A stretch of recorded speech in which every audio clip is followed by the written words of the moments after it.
नमस्कार दोस्तों, सुप्रभात। मैं आशुतोष मिश्रा, आपका दोस्त, आपका मित्र, आपका भाई,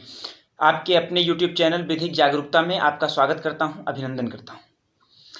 और आज हम लोग एक बहुत ही संविधान के, बहुत ही कॉन्स्टिट्यूशन के, इंडियन कॉन्स्टिट्यूशन के बहुत ही महत्वपूर्ण इंपॉर्टेंट टॉपिक पर चर्चा करेंगे, जिस पर बहुत ही कम लोगों ने वीडियोस शायद बनाई होंगी, लेकिन ये मामला बहुत ही आवश्यक है। या यूँ कहें कि ये जो प्रावधान है इसको आप लोगों को समझना बहुत आवश्यक है, खासकर वो जो लॉ के स्टूडेंट हैं या जो जुडिशरी के क्षेत्र में जुडिशियल ऑफिसर के रूप में कार्यरत हैं, यानी कि वो एडवोकेट हैं या प्रोसिक्यूटिंग ऑफिसर हैं या फिर वो कोई अधिकारी हैं या फिर वो मजिस्ट्रेट या जज हैं। उन सभी लोगों के लिए ये समझना बहुत आवश्यक है, क्योंकि जब भी कोई भी विधि संविधि की बात आती है, कोई नया कानून बनता है राज्य के अंदर या देश के अंदर, तो उसका निर्वचन किस प्रकार से किया जाए, उसमें ये बहुत ही आवश्यक होता है। तो आइए आज का ये वीडियो शुरू करते हैं। और आपसे एक छोटी सी निवेदन है कि अगर अभी तक आपने हमारे वीडियो को लाइक नहीं किया तो लाइक कीजिए और चैनल को सब्सक्राइब करके बेल आइकन दबा दीजिए, ताकि आने वाली वीडियोज़ की फर्दर अपडेट्स आप तक पहुँचती रहे। तो आइए शुरू करते हैं दोस्तों। आज का हमारा टॉपिक है कि जो भारतीय संविधान के पार्ट 3 में फंडामेंटल राइट्स दिए गए हैं, यानी कि मौलिक अधिकार दिए गए हैं, और पार्ट 4 में जो directive principles of state policy यानी कि नीति निर्देशक तत्व, राज्यों के नीति निर्देशक तत्व जो दिए गए हैं, उनको किस प्रकार से देखा जाना चाहिए। और जब भी दोनों में कंट्रोवर्सी उत्पन्न हो, कॉन्फ्लिक्ट उत्पन्न हो, तो न्यायालय उसका इंटरप्रिटेशन किस प्रकार से करेगी। और उसके लिए जब जब मामले आए हैं सुप्रीम कोर्ट में, सुप्रीम कोर्ट ने किस प्रकार का रुख अख्तियार किया है, उसको हमारे यहाँ पर बताने की कोशिश करेंगे। सबसे पहले तो आप ये जान लीजिए कि जिस प्रकार से आपको पता है कि आर्टिकल 13 में कह दिया गया है कि आप किसी भी कीमत पर पार्ट 3 में जो भी फंडामेंटल राइट्स दिए गए हैं उसे संशोधित नहीं किया जा सकता है। जबकि आर्टिकल 368 में ये कहा गया है कि संसद चाहे तो वो पूरे संविधान में संशोधन कर सकती है। तो इस मामले में बार बार कन्फ्लिक्ट उत्पन्न होता रहा है, और इसलिए कन्फ्लिक्ट भी उत्पन्न होता है क्योंकि जो फंडामेंटल राइट्स है वो इन्फोर्सेबल बाय लॉ है, यानी कि अगर उनका इन्फ्लुएंस होता है, जैसे कि आपको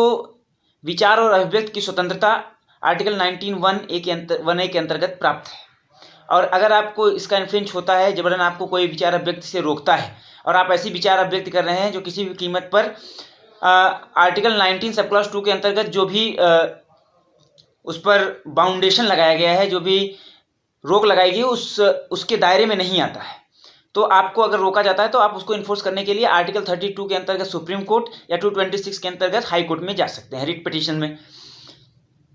लेकिन directive principles of state policy में आर्टिकल 37 में यह कह दिया गया है कि ये इन्फोर्सेबल बाय लॉ या इन्फोर्सेबल बाय कोर्ट्स नहीं है, यानी कि अगर जो directive principles of state policy में जो भी सिद्धांत दिए गए हैं, अगर उनका पालन स्टेट द्वारा नहीं किया जा सकता है, नहीं किया जा रहा है, तो उसके लिए कोई भी नागरिक, कोई भी व्यक्ति कोर्ट में नहीं जा सकता है कि ऐसा स्टेट नहीं कर रहा है, क्योंकि वो बाउंड नहीं है ऐसा करने के लिए। बस इतना कहा गया है directive principles of state policy में कि राज्य जब भी कोई नियम कानून बनाएगा, जब भी कोई नई विधियों का निर्माण करेगा, तो वो इन नीति निर्देशक तत्वों को जरूर ध्यान में रखेगा।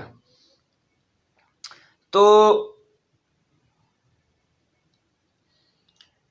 आइए अब हम बात कर लेते हैं कि इस प्रकार से जब कॉन्फ्लिक्ट उत्पन्न होता है तो क्या होता है। हालांकि आप ये समझ लीजिए, क्योंकि वो इन्फोर्सेबल बाय लॉ है, और एक व्यक्ति को गरिमामय जीवन देने के लिए ही कि किस प्रकार से व्यक्ति को एक व्यवस्थित, कहें कि जिसमें उसका सर्वांगीण विकास हो सके, एक व्यक्ति का, एक भारत के नागरिक का, उसको उस सर्वांगीण विकास को प्राप्त करने के लिए ही वो फंडामेंटल राइट्स संविधान के अंतर्गत दिए गए हैं, और उसके सर्वांगीण विकास में राज्य किस प्रकार से योगदान करे। आप बात को समझिएगा कि किस प्रकार से उसका विकास हो सकेगा, उसको क्या क्या ऐसा दिया जाए फ्रीडम जिससे उसका विकास हो सकेगा, वो फंडामेंटल राइट्स है। लेकिन राज्य उसमें कैसे सहायक होंगे, यानी कि एक वेलफेयर स्टेट की स्थापना कैसे होगी, एक कल्याणकारी राज्य की स्थापना कैसे होगी, उसके लिए directive principles of state policy है। लेकिन अगर किसी किसी मुद्दे पर अगर मान लीजिए कॉन्फ्लिक्ट उत्पन्न हो जाता है, तो कौन ओवरराइड करेगा। तो बार बार के अपने निर्णयों में ये कहा गया है कि सुप्रीम कोर्ट ने बार बार के अपने निर्णयों में ये कहा है कि जब भी ऐसी बात होगी तो फंडामेंटल राइट्स जो है वो directive principles of state policy के ऊपर ओवरराइड करेंगे। लेकिन इस बात का भी ध्यान रखा जाना चाहिए कि दोनों की जो अपनी मर्यादा है उनकी मर्यादाएं उल्लंघित ना हो। यानी कि इसको कहने का उद्देश्य यही है कि डायरेक्टिव प्रिंसिपल्स का भी ध्यान रखना चाहिए, उनका ये कहें कि उन्हें छोड़ नहीं देना चाहिए, उनकी उपेक्षा नहीं करनी चाहिए। तो इसके संदर्भ में सबसे पहला जो मामला आया था वो आया था, आप जानते होंगे 1950 में मद्रास राज्य बनाम श्रीमती चंपकई दोराई राजन। इस मामले में भी सर्वप्रथम ये बात सामने आई थी, और जो कि अनुच्छेद 37 में कहा गया है कि ये विधि द्वारा प्रवर्तनीय नहीं है, और आर्टिकल 32 में कहा गया सीधे सीधे कि अगर किसी व्यक्ति की फंडामेंटल राइट्स इन्फ्रिंज होती है तो वो कोर्ट्स में जा सकता है, हाई कोर्ट्स और सुप्रीम कोर्ट्स में। तो ये जो चंपकम दोराई राजन वाला मामला था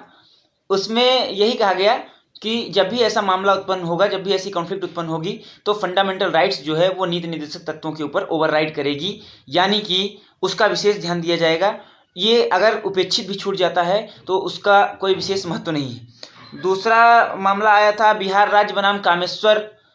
सिंह का। बिहार राज्य बनाम कामेश्वर सिंह वाले मामले में ये लैंड लॉ से संबंधित मामला था, यानी कि आप ये कह लीजिए कि जो जमींदारी अबोल्यूशन था उसके संदर्भित मामला था। तो इसको भी लेकर के जब ये उसकी कॉन्स्टिट्यूशनलिटी, मतलब कि क्या वो कॉन्स्टिट्यूशनल है, कॉन्स्टिट्यूशनल वैलिडिटी चेक करने के लिए केस आया था सुप्रीम कोर्ट में। तो सुप्रीम कोर्ट ने आर्टिकल 39 को ध्यान में रखते हुए उन्होंने कहा कि हाँ, ये कॉन्स्टिट्यूशनल है और ये एक्ट सही है, और ये सभी व्यक्तियों को सर्वजन हिताय को ध्यान में रखते हुए जमींदारी व्यवस्था समाप्त होनी ही चाहिए, और जितना व्यवस्था की गई उसी हिसाब से लोगों के पास खेत होने चाहिए। उसके बाद एक अन्य मामला आया था द केरल एजुकेशनल बिल का। द केरल एजुकेशनल बिल का मामला आया था। ये बहुत ही महत्वपूर्ण मामला है, 1953 का मामला है, क्योंकि इस मामले में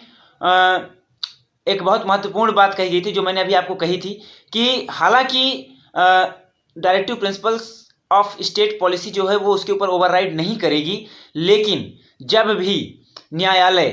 भविष्य में इस प्रकार के मामलों का निर्वचन करेगा, यानी कि जब भी कोई ऐसा कॉन्फ्लिक्ट होता है और यहाँ पर निर्वचन की बात आती है, तो रूल ऑफ हार्मोनियस कंस्ट्रक्शन, जो कि आप रूल ऑफ इंटरप्रिटेशन में पढ़ते होंगे कि रूल ऑफ हार्मोनियस कंस्ट्रक्शन यानी कि सामंजस्यपूर्ण सिद्धांत जो होता है, इसमें क्या होता है इस सिद्धांत के अनुसार कि अगर दो चीज़ें हैं, एक ही एक्ट में दो बातें कही गई हैं और दोनों अर्थ में विरोधाभासी हैं, तो आपको सामंजस्य बनाना चाहिए, और जिस कार्य के लिए उसका अर्थान्वयन आप कर रहे हैं, मतलब जिस उद्देश्य की प्राप्ति के लिए, उस उद्देश्य की प्राप्ति में जो सहायक है, जो ज़्यादा उसकी तरफ झुका हुआ है, उसी अर्थ को आप ध्यान में रखेंगे। लेकिन आप कोशिश यही करेंगे कि दोनों जो अर्थ हैं उसमें आप सामंजस्य स्थापित कर सकें, यही सामंजस्यपूर्ण सिद्धांत होता है। तो इसमें यह कहा गया कि उसको ध्यान में रखते हुए आप नीति निर्देशक सिद्धांतों की उपेक्षा नहीं कर सकते हैं। जब भी आप फंडामेंटल राइट्स की व्याख्या करिए, आप ये ध्यान दे लीजिए कि कहीं नीति निर्देशक सिद्धांतों की उपेक्षा तो नहीं हो रही है, और अगर कहीं ऐसा समझ में आता है तो आप व्याख्या करते हुए नीति निर्देशक सिद्धांतों में से कुछ जो ऐसी चीज़ें हैं जो आपको कहना है कि नहीं स्टेट इसको करे वेलफेयर स्टेट के लिए, तो उसको आप फंडामेंटल राइट्स में डाल दीजिए। तो आप देखते होंगे कई बार ऑनरेबल सुप्रीम कोर्ट ने अपने डिसीजंस में आर्टिकल 21 के अंतर्गत बहुत सारे ऐसी चीज़ों को शामिल कर लिया है जो directive principles of state policy के अंतर्गत आती थी, जिसमें से आप एक जान रहे हैं आर्टिकल 21A, अनिवार्य और निःशुल्क शिक्षा का अधिकार 6 से 14 वर्ष के बच्चों के लिए, उसको 21A में शामिल किया गया है। आप देख रहे हैं अब वो फंडामेंटल राइट्स है और अब वो राज्य बाध्य है ऐसा करने के लिए। ये एक उसका उदाहरण है, क्योंकि वो पहले directive principles of state policy में था, बाद में उसको उसमें शामिल कर लिया गया है। इसके बाद अब आप अगर बात कर लीजिए, क्योंकि आप डॉक्टर भीमराव अंबेडकर को भी नहीं छोड़ सकते हैं, उन्होंने भी इसके संदर्भ में कुछ बातें कही हैं। उन्होंने कहा है कि अगर कोई, हालांकि ये कोर्ट द्वारा प्रवर्तनीय नहीं है, लेकिन लोकतंत्र है और इसमें व्यक्तियों की सरकार है, यानी कि भारत की जनता की सरकार है और सरकार ने जनता के प्रति उत्तरदायी है। तो अगर कोई भी सरकार कोई भी जनता के लिए कानून बना रही है, उसमें अगर वो इनकी उपेक्षा करती है नीति निर्देशक सिद्धांतों की, तो उसे जनता को जवाब देना होगा, वो जनता के प्रति जवाबदेह होगी। और उसके बाद फिर जो सबसे महत्वपूर्ण मामला है Keshavananda Bharati versus state of Kerala का। Keshavananda Bharati versus state of Kerala, इस मामले में ऑनरेबल सुप्रीम कोर्ट ने इस कॉन्फ्लिक्ट को दूर करने के लिए फंडामेंटल राइट्स और directive principles of state policy और फिर क्या संशोधन हो सकेगा, जैसा कि मैंने आपको बताया था कि इसमें कॉन्फ्लिक्ट था कि क्या संशोधन हो सकेगा, तो उसको दूर करने के लिए Kesavananda Bharati versus state of Kerala में 13 जजों की फुल बेंच ने ये कहा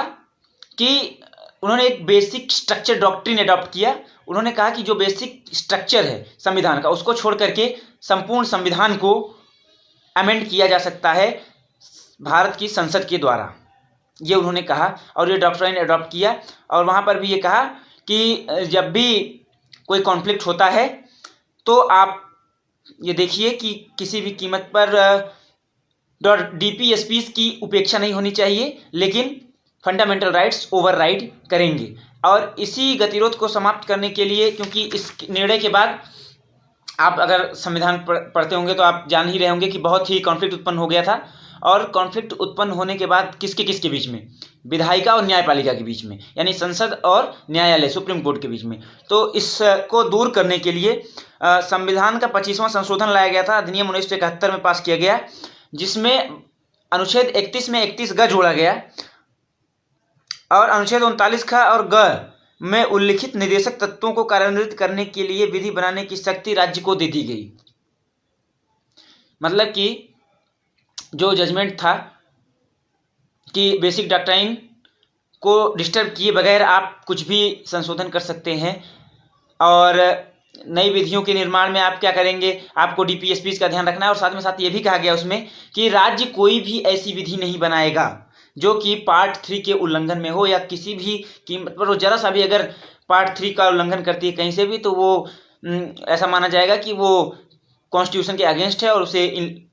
अनकॉन्स्टिट्यूशनल डिक्लेयर कर दिया जाएगा। तो उसको समाप्त करने के लिए ये लाया गया था। और 31 ग जोड़ते हुए ये कह दिया गया कि 39 ख और ग में उल्लिखित निर्देशक तत्वों को कार्यान्वित करने के लिए विधि बनाने की शक्ति राज्य के पास है। इसके बाद फिर आया 42वां संविधान संशोधन 1976, और फिर अनुच्छेद 31 ग में पुनः संशोधन करते हुए उसको विस्तार को बढ़ा दिया गया। और विस्तार को बढ़ाने के बाद ये कहा गया कि इसमें अब DPSPs भी शामिल हैं, क्योंकि आपको पता है कि 12 से लेकर के 35 तक आपकी फंडामेंटल राइट्स हैं, तो 31